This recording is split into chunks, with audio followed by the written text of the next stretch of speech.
This is the Friday, October 10th, 2025 weather update.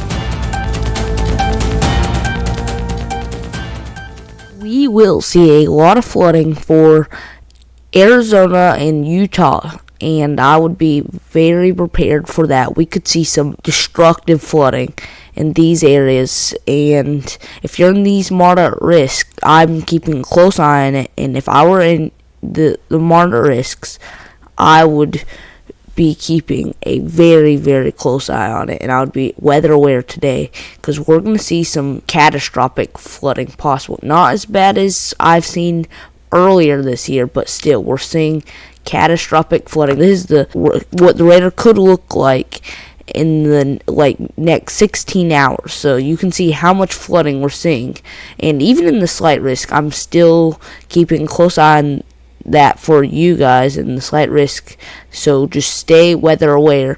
And then over here, notice this marginal risk right here. We're going to see some minor flooding here, but nothing that concerning. But that will worsen if you go to the day 2 outlook. You can see over here we're seeing another slight risk with possibly heavy rain that will cause some flooding problems. And then over here we have a slight risk here, and that's going to cause some flooding problems. Day 3 outlook, you can see we have another risk for flooding. This actually, I think, will be caused by this tropical depression.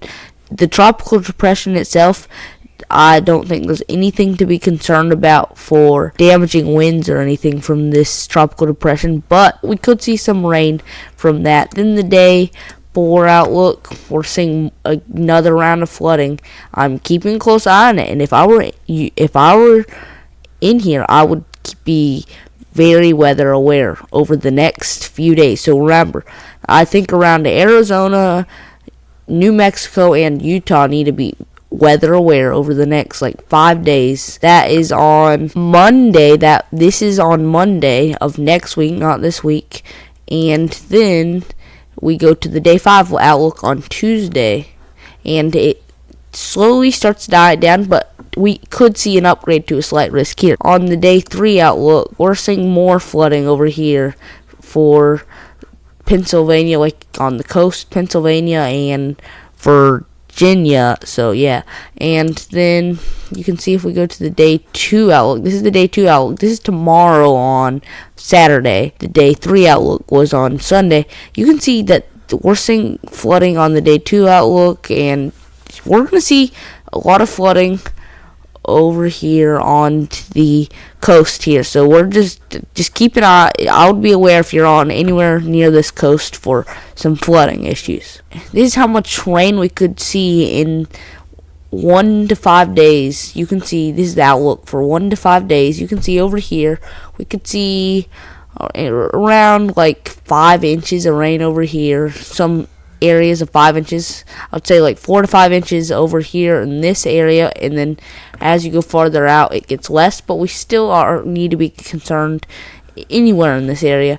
Over here in Arizona and New Mexico, you can see we're seeing spots of heavy rain here. You can see this is right now showing 4 inches. Any of these red areas are showing 4 inches. The light red areas, the dark red areas are more 3 inches or above. So yeah, this is concerning. You can see how much rain we're going to see in the next 1 to 5 days. Let's just go real quick to the east coast right here. You can see we're seeing some areas of 5 inches or greater. So we could see some flooding out here. Most of this is out in the ocean, but we still have some flooding issues likely for this area. And then look, if we look in our area, we don't have any rain predicted. Even if we go to the 1 to 7 day outlook, we just don't have anything predicted for our area. So that's why our drought is going to continue. Our drought is strengthening. I would say by now we're in a severe drought, and it could get worse because we're not seeing any rain. But as we get farther into this month, maybe around the 15th or later, we're going to start see more rain, and we could see flooding issues. Flooding issues actually looks more likely than severe weather issues, but our ground is still really dry, so we're still in a drought. but we did see some rain the other day, but it wasn't enough to make our drought go away. And so that's going to continue. And then I've one other thing I'm going to talk about. In Utah tomorrow, we could see some severe weather here, so watch out for that. It's driven by damaging winds, large hail. There's not really a tornado threat, and just watch out for that. We're going to see flooding over here in Utah, and also we'll have some severe weather to watch out. And that is all the weather talk I have for you today. Please subscribe to my channel and turn notifications on that way you don't miss out on any new videos. I hope to see you on Tuesday. Goodbye. I'll see you in the next one.